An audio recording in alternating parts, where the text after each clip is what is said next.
Bismillah. Assalamualaikum warahmatullahi wabarakatuh.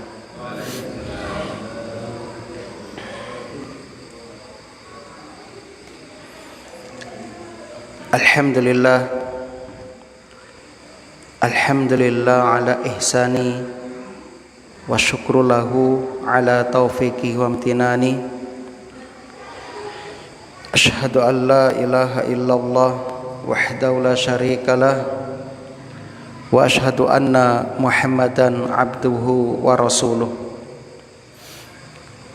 Allahu ta'ala fil Qur'an, a'udzu billahi minasyaitonir rajim. Ya ayyuhalladzina amanu taqullaha haqqa tuqatih wa la tamutunna illa wa antum muslimun. Wa qala ta'ala, ya ayyuhalladzina amanu taqullaha wa qulu qawlan sadida yuslih lakum a'malakum wa yaghfir lakum dhunubakum wa may yuti'illaha wa rasulahu faqad faza fawzan 'azima. Amma ba'du. Kaum muslimin dan muslimah rahimani wa rahimakumullah. Alhamdulillah alladzi bi ni'matihi tatimmus shalihat. Segala puji bagi Allah yang dengan nikmatnya kebaikan-kebaikan hamba dapat terlaksana. Kita bersyukur kepada Allah hingga malam hari ini Allah masih memberikan kemudahan kepada kita untuk dapat menghadiri salat Isya secara berjamaah, dilanjutkan dengan mengkaji ayat-ayat Allah Azza wa Jalla. Mudah-mudahan kehadiran kita kelak menjadi saksi yang akan memberatkan timbangan amal soleh kita. Amin ya rabbal alamin. Tak lupa salawat dan salam mudah-mudahan senantiasa tercurah limpahkan kepada Nabi kita Muhammad sallallahu alaihi wasallam, kepada keluarga dan juga para sahabatnya radhiyallahu anhum ajma'in. Allahumma shalli wa sallim wa barik ala nabiyyina Muhammad wa ala alihi wa ashabihi wa man tabi'ahum bi ihsanin ila yaumiddin. Alhamdulillah, saat ini kita memasuki tanggal 11 Sya'ban. Artinya Ramadan tinggal beberapa hari lagi akan hadir di tengah-tengah kita. Ramadan pasti hadir, tapi kita belum tentu diberi kesempatan oleh Allah untuk dapat berjumpa kembali.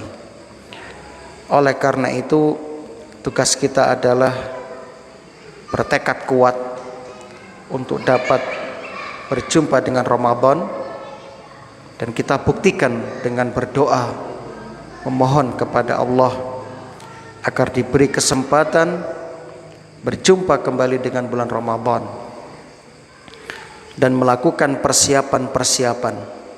Seandainya Allah takdirkan Ramadan tiba dan kita tidak bertemu dengannya alias meninggal dunia, maka kita sudah mendapatkan pahala karena kita bertekad untuk dapat beramal di bulan Ramadan jika ditakdirkan berjumpa dengannya.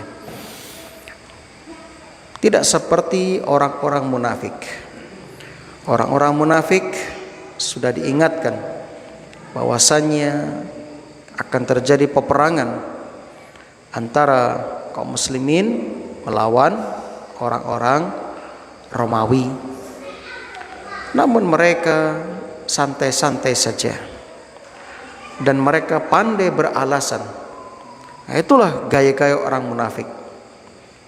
Fisik mereka luar biasa, namun mereka penuh dengan tipu daya. Maka Allah Subhanahu wa taala tidak menyukai dengan kebangkitan mereka untuk berperang. Kenapa? Karena mereka memang tidak niat untuk berperang. Allah berfirman dalam surah At-Taubah ayat 46, A'udzu billahi minasyaitonir rajim. Walau aradul khuruja la'addu lahu 'uddah walakin karihallahu in bi'atsahum fasabbatahum wa qila qa'udu ma'al qa'idin. Walau aradul khuruja, seandainya mereka berniat untuk keluar berperang, la'addu lahu 'uddah, pastilah mereka akan melakukan persiapan-persiapan. Walakin karihallahu in bi'atsahum, tapi Allah tidak suka dengan kebangkitan dan keberangkatan mereka. Fasabbatahum, maka Allah Subhanahu wa taala melemahkan keinginan mereka dan dikatakan kepada mereka, wa qila qa'udu ma'al qa'idin, duduklah kalian bersama orang-orang yang duduk. Sudah sana enggak usah ikut perang, duduk bersama orang-orang tua, para wanita, anak-anak, orang-orang cacat, berkebutuhan khusus, sudah sana duduk. Itulah orang munafik. Ketika mereka ditanya, kok kalian gak ikut perang? Apa alasan mereka? Ya Rasulullah, kami khawatir kalau ikut perang kami terfitnah, sebab wanita-wanita Romawi itu cantik-cantik ya Rasulullah. Nah, jadi mereka itu pinter bersilat lidah, pinter cari alasan, seakan-akan menampakkan kesucian dirinya, seakan-akan mereka orang yang paling bertakwa. Ono ai alasannya. Nah, sama halnya dengan kita. Saat ini Ramadan sudah hampir tiba. Setiap kajian kita ingatkan, Ramadan sudah OTW. Monggo kita melakukan persiapan-persiapan. Orang yang tidak semangat untuk meraih kebaikan di sisi Allah, mereka ketika mendengar Ramadan akan tiba, susah mereka, gelisah mereka. Waduh, posoan maneh, gak oleh mangan maneh, kebutuhan tambah akeh. Pasti begitu. Padahal jujur, kalau kita betul-betul merindukan Ramadan, betul-betul merindukan rahmat, ampunan yang dibawa di dalam bulan Ramadan, terutama bonus Lailatul Qadar, kita pasti akan bersemangat. Kita akan bersemangat, antusias. Ya. Dan untuk berpuasa tidak ribet, tidak sulit, kamu. Rasulullah Sallallahu Alaihi Wasallam, kalau kita lihat, beliau itu tidak pernah pusing ketika hendak puasa. Kalau kita kan enggak. Ketika tiba Ramadan, yang kita pikirkan, kok menune apa? Malam pertama bersahur karo apa? Nabi enggak pernah. Terbukti kalau kita lihat hadis-hadis Rasulullah ketika bersahur itu cuma air putih dengan kurma, selesai. Sebab sahur itu kan tidak wajib jamaah, itu kan sunnah. Yang penting kan puasanya. Kenapa Nabi kok bisa kuat hanya dengan sahur air putih dengan kurma? Karena orang sahur gak kerja, belum dilakoni sudah lemes duluan kita. Kenapa? Lemah kita, tekadnya kurang kita. Atau jangan-jangan kita terkontaminasi sifat munafik. Ya. Alasan tok, kok beten berangkat Pak Guru, izin aku nyapo ora sahur. Ya. Kok gak jamak subuh, lemes aku gak sahur. Astagfirullah. Maka kaum muslimin, monggo insya Allah kalau kita mulai sekarang bulan Sya'ban, kita setat membiasakan diri puasa sunnah, bertekad kuat untuk berpuasa, insya Allah Ramadan kita akan diberi oleh Allah kekuatan dan semangat. Jangan seperti orang munafik, ketika diingatkan ayo besok puasa enggak persiapan. Ya. Alasannya iku mau. Nah, maka kaum muslimin rahimani wa rahimakumullah, tak terasa kita segera memasuki malam nisfu Sya'ban, yaitu pertengahan bulan Sya'ban. Yang mana di bulan Sya'ban ini ada keutamaan khusus yang berkaitan dengan nisfu Sya'ban. Ada beberapa hadis ya yang menyebutkan tentang nisfu Sya'ban. Walaupun hadis itu ya sekali lagi banyak yang bermasalah. Di antaranya hadis tentang nisfu Sya'ban yang bermasalah, idza kanat lailatul min Sya'ban, jika datang malam pertengahan bulan Sya'ban, faqumu lailaha wasumu naharaha, maka lakukanlah qiyamul lail dan berpuasalah di siang harinya. Fa innallaha yanzilu fiha li ghurubi syamsi ila sama'id dunya, karena Allah turun ke langit dunia saat itu pada waktu matahari tenggelam. Lalu Allah berfirman, ala min mustaghfirin li fa aghfiralah, ala mustarzik fa arzuqaha, ya, ala mubtalan fa'afiyah, ala kadza hatta yatlu al-fajr. Ya, Allah berfirman, adakah orang yang minta ampun kepadaku maka aku ampuni dia? Adakah orang yang meminta rizki kepadaku tak kasih rizki? Adakah orang yang diuji aku akan selamatkan dia? Dan begini seterusnya sampai terbit fajar. Hadis ini riwayat Ibnu Majah dan Al-Baihaqi dalam kitab Syu'abul Iman. Mari kita lihat penilaian ulama hadis. Hadis ini diriwayatkan dari jalur Ibnu Abi Sabroh, dari Ibrahim bin Muhammad, dari Muawiyah bin Abdullah bin Ja'far, dari ayahnya dari Ali bin Abi Thalib secara marfu. Hadis ini ya dengan redaksi seperti ini hadisnya maudhu, hadisnya palsu, karena Ibnu Abi Sabroh statusnya adalah muttaham bil kadzib, tertuduh rawi yang berdusta, sebagaimana keterangan Ibnu Hajar dalam kitab At-Takrib, keterangan Imam Ahmad dari gurunya Ibnu Ma'in, dan hampir para ulama hadis sepakat hadis dengan lafadz ini adalah hadis maudhu atau hadis palsu. Jadi masih banyak hadis-hadis yang lemah yang berkaitan dengan keutamaan nisfu Sya'ban.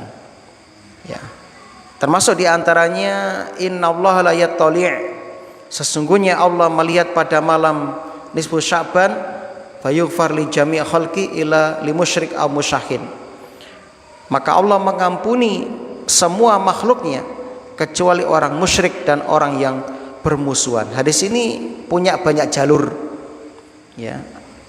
Di antaranya jalur dari sahabat Abu Musa, dari Mu'ad bin Jabal, dari Abu Sa'labah Al-Khushani, dari Abu Hurairah, dari Abdullah bin Amr radhiyallahu anhuma ya, dan radhiyallahu anhum. Hadis ini disahihkan oleh sebagian ulama ya, dan sebagian yang lain menilai hadis ini lemah.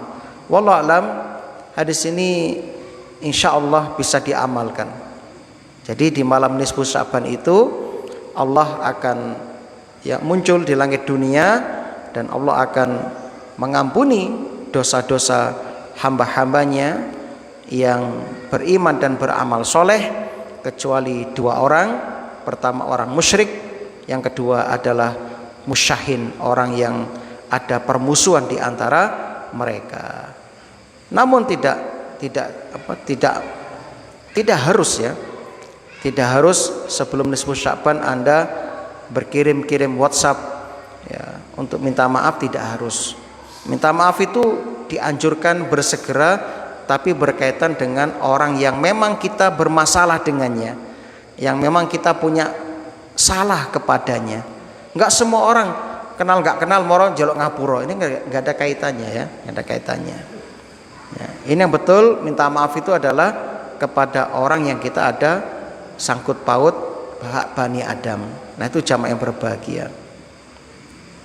Nah, jadi Monggo sebelum Ramadan tiba kita melatih diri kita dengan memperbanyak puasa sunnah, memperbanyak menghatamkan Al-Quran, bersedekah. Biasakan bersedekah mulai sekarang, sholat sunnah ditambah, supaya nanti ketika tiba musim panen pahala, musim Ramadan, kita sudah terbiasa dengan amal soleh tersebut. Sering kita ingatkan, ulama mengatakan bulan Rajab itu bulan menanam, bulan Sya'ban bulan menyirami tanaman, bulan Ramadan bulan memanen tanaman. Naam. Taib, mari kita lanjutkan mengkaji surah At-Tolak, masih berkaitan tentang masalah talak atau perceraian. Jamaah rahimani wa rahimakumullah, ayat yang kedua, A'udzubillahi minasyaitonirrajim, tentang pertalakan, perceraian.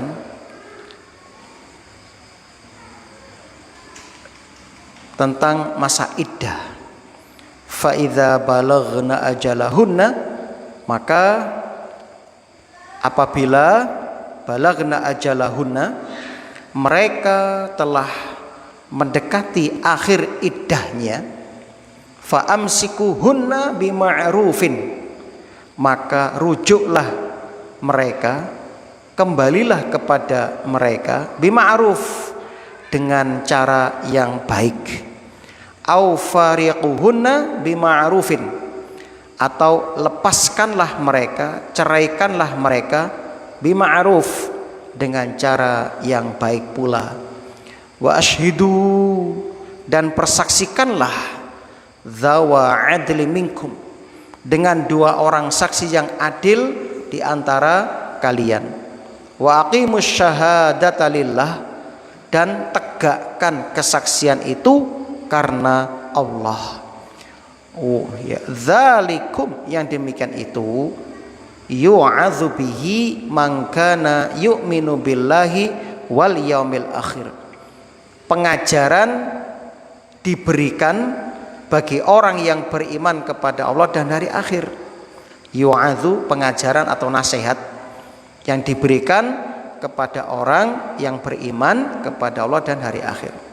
Wa may yattaqillaha, ini ayat yang masyhur yang sering disampaikan oleh para khatib, para ustadz, para kiai. Wa may yattaqillaha, dan barang siapa bertakwa kepada Allah, yaj'al lahu makhrajan, pasti Allah akan membukakan jalan keluar baginya. Para jamaah rahimani wa rahimakumullah, ketika seorang istri dicerai, ditalak, maka dia harus melakukan iddah, proses menunggu 3 kali haid atau 3 kali suci dari haid. Itu waktunya, ya kurang lebih 3 bulan. 3 bulan. Kemudian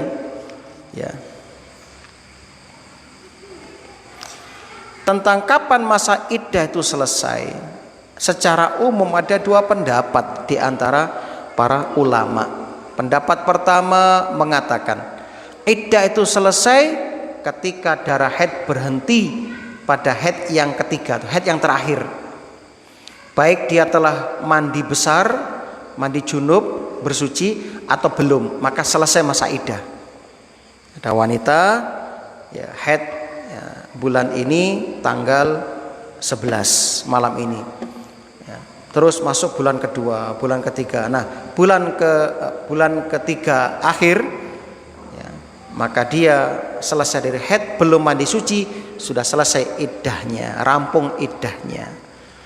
Pendapat kedua, masa iddah itu jika seorang wanita yang dicerai telah berhenti darah haid pada haid yang ketiga dan dia belum bersuci, maka belum selesai masa iddahnya. Ini pendapat kedua. Jadi masa iddahnya dianggap selesai kalau dia selesai dari haid, berhenti dan mandi besar atau mandi junub, baru dianggap selesai iddahnya. Kalau belum mandi, maka belum selesai iddahnya. Ini pendapat yang kedua. Dan pendapat kedua ini banyak dipilih oleh para ulama, termasuk para sahabat juga memilih pendapat yang kedua ini, karena pendapat yang kedua ini lebih kuat ya, di antara kedua pendapat yang ada. Jadi jika seorang suami ingin rujuk kepada istrinya, ingin balik marang bojone, sementara istrinya telah selesai haid namun belum mandi, belum bersuci, maka rujuknya dianggap tidak sah ya. Jadi kalau mau rujuk harus mandi dulu begitu. Jadi kaum muslimin, maksud firman Allah dalam ayat ini, seorang suami harus berhati-hati dalam menghitung masa iddah istrinya. Harus dihitung, harus dititeni, dicatat ya. Sebab apa? Kalau istri sudah mendekati akhir masa iddah, suami punya dua pilihan. Pilihan pertama, rujuk balik maneh. Pilihan kedua, pegat, cerai. Nah, ketika selesai masa iddah. Nah, inilah fungsi kenapa Allah mengatur tentang masalah iddah ini dengan serius, dengan detail gitu loh. Itu kaum muslimin yang berbahagia. Nah, sehingga jika ada wanita yang dicerai telah di penghujung akhir masa iddahnya, maka di hadapan suami ada dua pilihan. Silakan pilih salah satunya. Yang pertama, rujuk. Ini anjuran Allah dan ini sangat diutamakan ya. Dan rujuk ini kapan? Sebelum iddah berakhir. Misalnya nanti jam 8 suci, maka suami segera menentukan pilihan, rujuk atau pegat begitu. Nah, itu yang pertama ya. Dan ini yang diinginkan tentunya. Makanya di sini Allah perhatikan, di ayat ini mendahulukan kata apa? Kata cerai atau kata rujuk? Kata rujuk.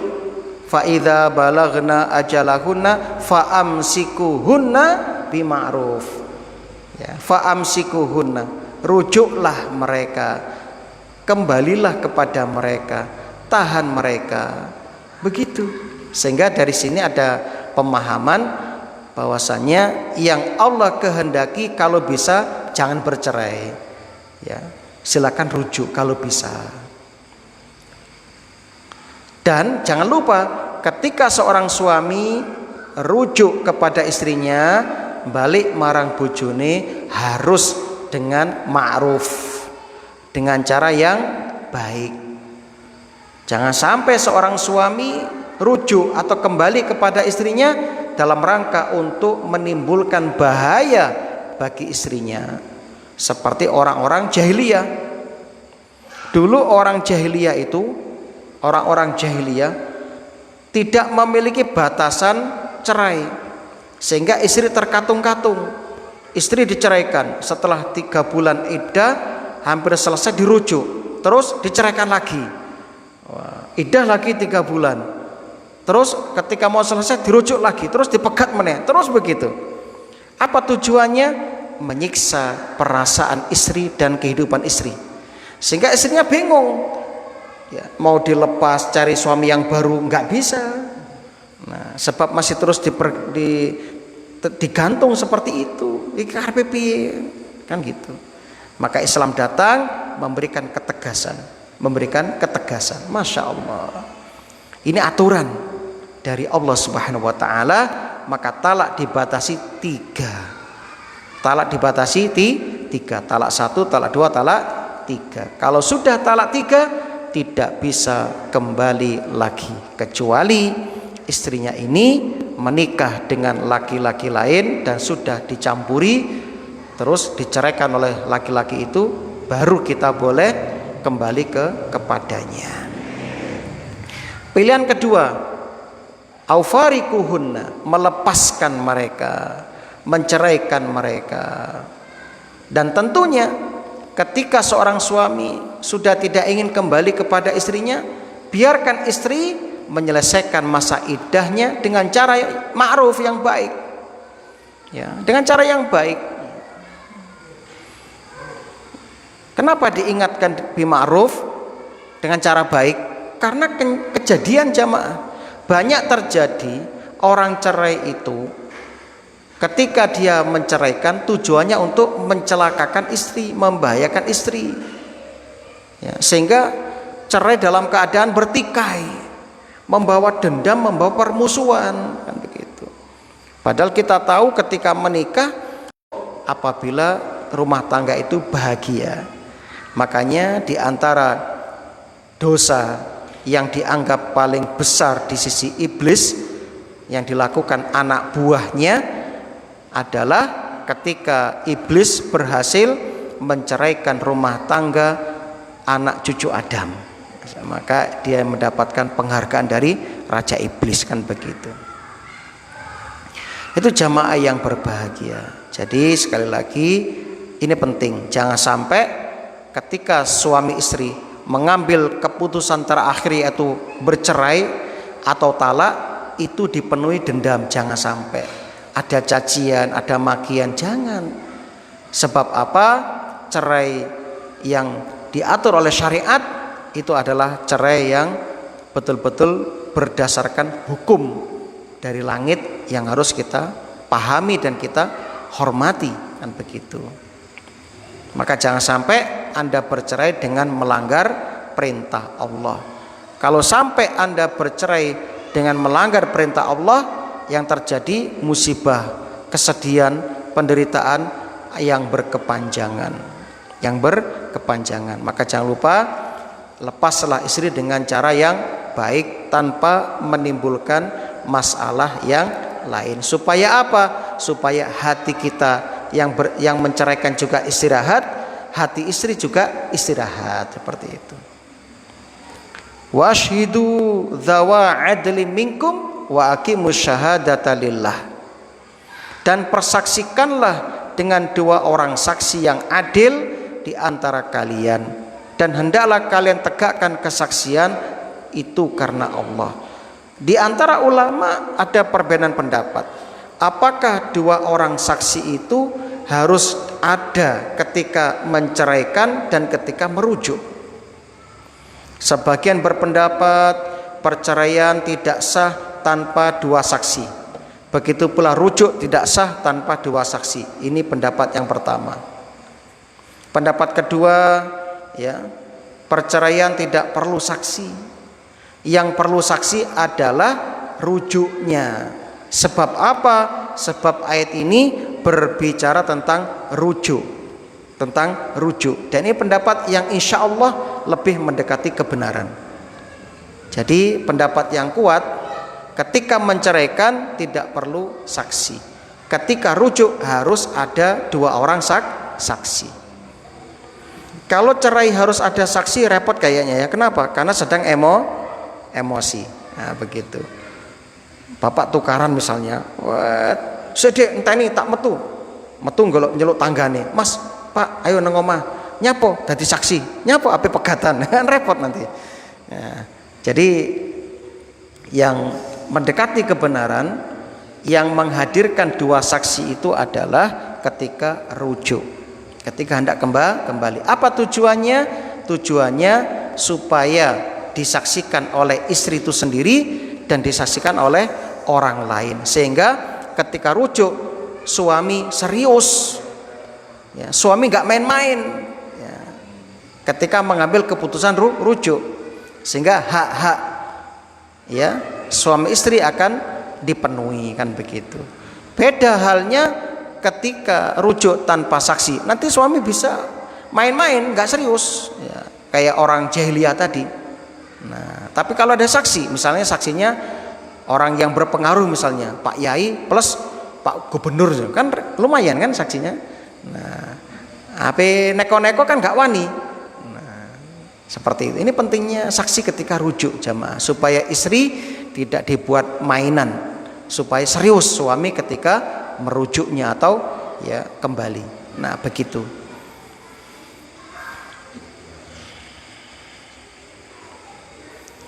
Zalikum yu'adzu bihi man kana yu'minu billahi wal yaumil akhir.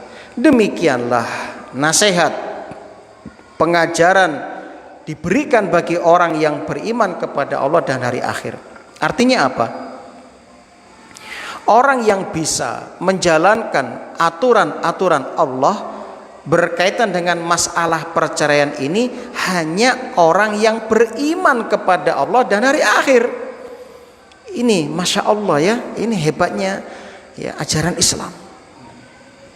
Makanya dalam perintah-perintah rata-rata orang beriman yang dipanggil. Contoh puasa. Ya ayyuhalladzina amanu kutiba alaikumus syiyam kama kutiba alal ladzina min qablikum la'allakum tattaqun. Jadi hanya orang beriman yang siap menjalankan perintah dan siap menjauhi larangan. Itu konsekuensi keimanan. Apa konsekuensi keimanan? Sami'na wa ata'na, tunduk, patuh, mantep, madep. Itu konsekuensi keimanan. Ya.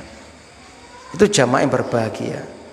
Jadi bukan orang beriman yang suka ngeyel, ya. Itu bukan orang beriman, itu bisa jadi orang munafik, ya, kayak tadi suka ngeyel ya.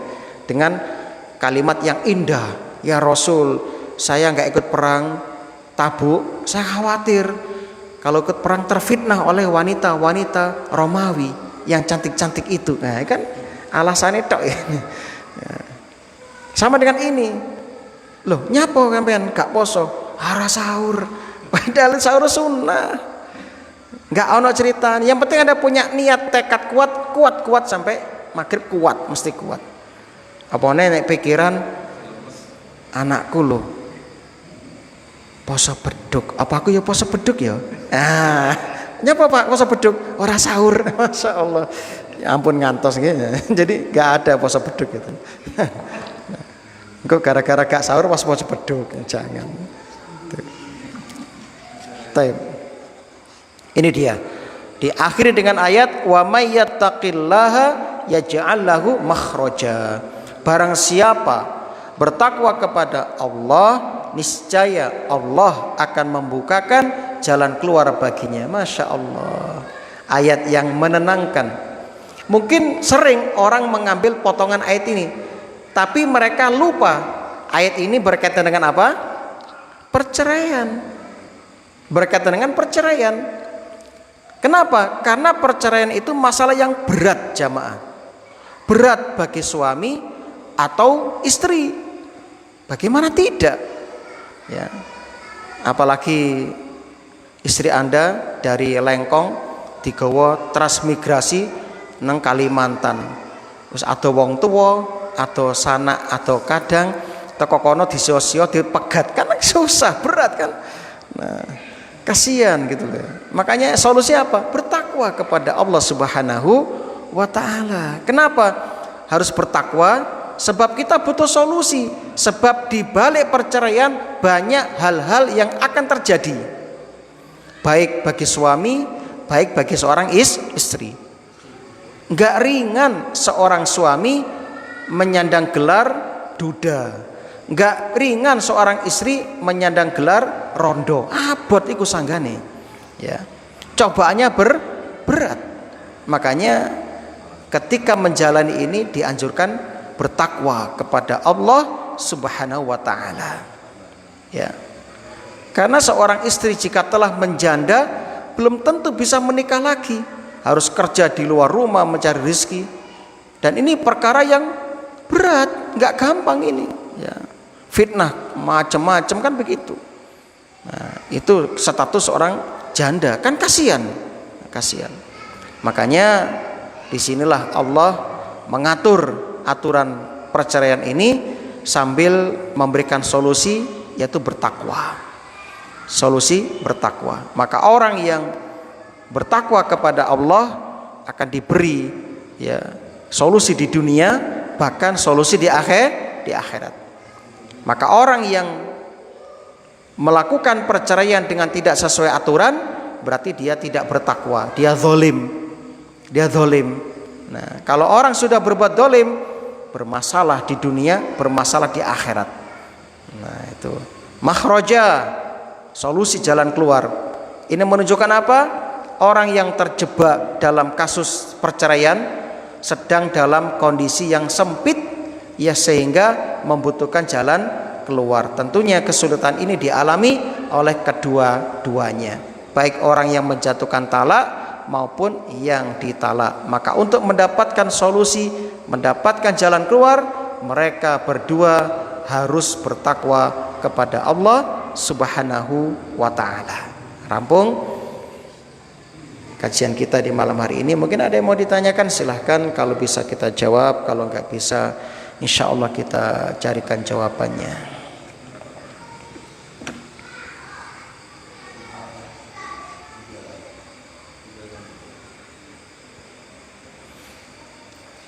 Taib, enggak monggo. Ada tetangga di wilayah dia menjatuhkan talak kepada istrinya itu 3 kali talak langsung. Kemudian ada kasus juga seorang istri yang belum jelas talaknya suami, kemudian tiba-tiba ada yang melamar lagi dan diterima dan menikah seorang kiai kampungan. Nikah siri ya. Nah, yang pertama pertanyaannya tentang talak 3 sekali ucap.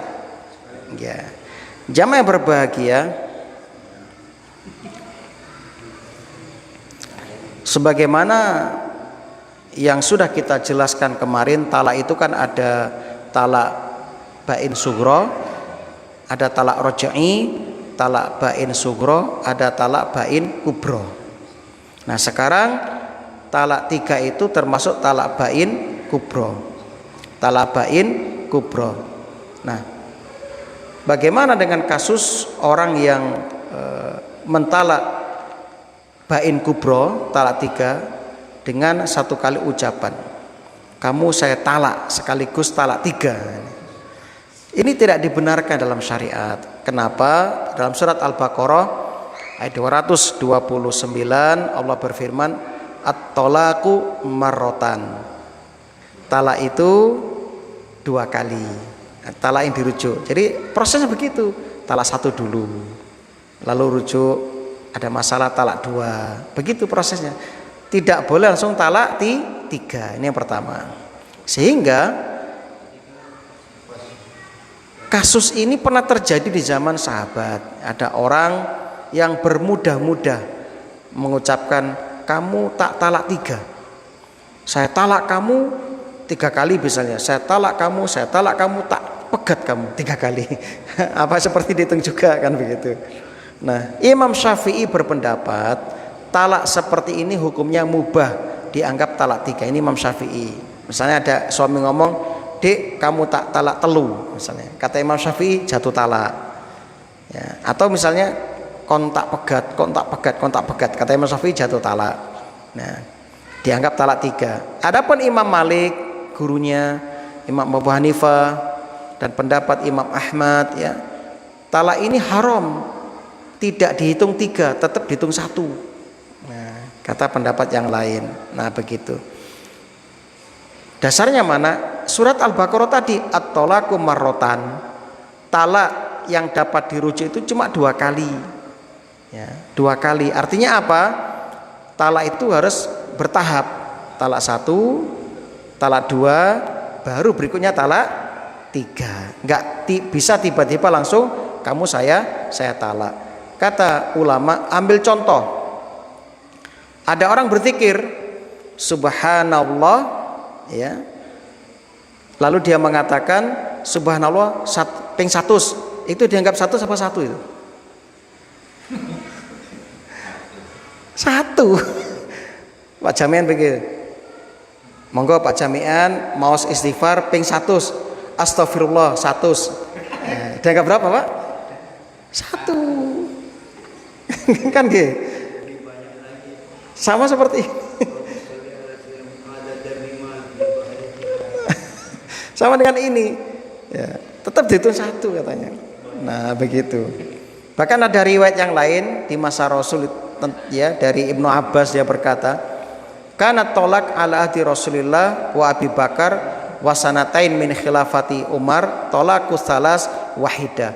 Faqala Umar bin Khattab inna nasa qad istajalu fi amrin qad kanat lakum fihi anah falau amdainahu alaihim fa amdahu alaihim. Dulu pernah terjadi ya, muncul di zaman Rasul Abu Bakar 2 tahun Umar menjadi khalifah, orang bermudah-mudah mengucapkan cerai. Dek, kamu tak talak 3. Akhirnya apa? Akhirnya diambillah keputusan ini dianggap kesusu. Gak boleh ini. Kenapa? Harus proses talak 1 dulu. Kasih waktu 3 bulan. Mungkin dalam 3 bulan ada perubahan kan begitu. Nah, gak moro-moro talak telu. Makanya sejak itu diputuskan orang yang mentalak istrinya dengan talak 3 sekali ucap dianggap ya telah jatuh talak. Supaya apa? Jadi hukuman. Jadi ben kapok kan begitu katanya. Nah, jadi seakan-akan demikian. Jadi sekali lagi ini masalah ijtihadiyah ya. Kalau kami pribadi lebih mendukung pendapat yang mengatakan orang mentalak 3 dengan sekali ucapan belum jatuh talak. Nah, tapi kita juga menghormati pendapat orang yang mengatakan ya talak 3 sekali ucap jatuh talak. Ya, itu supaya ada efek jerah kan begitu kata Umar bin Khattab. Adapun pertanyaan kedua tentang seorang wanita yang belum jelas status perceraiannya, kok tiba-tiba menerima pinangan laki-laki lain, maka jamaah yang berbahagia, dalam Islam ada aturan ketika seorang wanita memasuki masa iddah, maka dia harus jujur dalam masa iddahnya. Kalau sudah selesai masa iddah ya katakan selesai, kalau belum ya jangan ya, supaya dan jangan memberi lampu merah lampu hijau bagi orang yang hendak melamar kan begitu.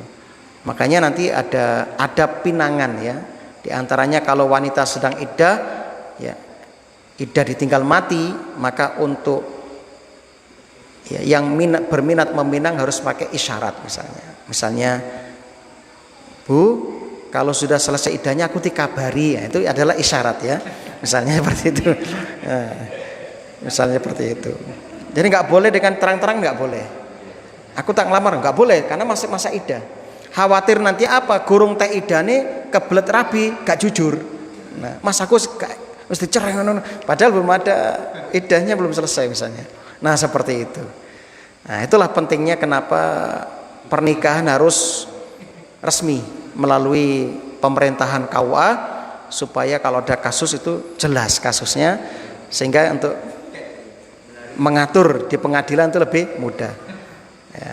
Jadi nikah siri itu sering jadikan alat untuk itu ya. Maka Muhammadiyah menolak nikah siri kan begitu.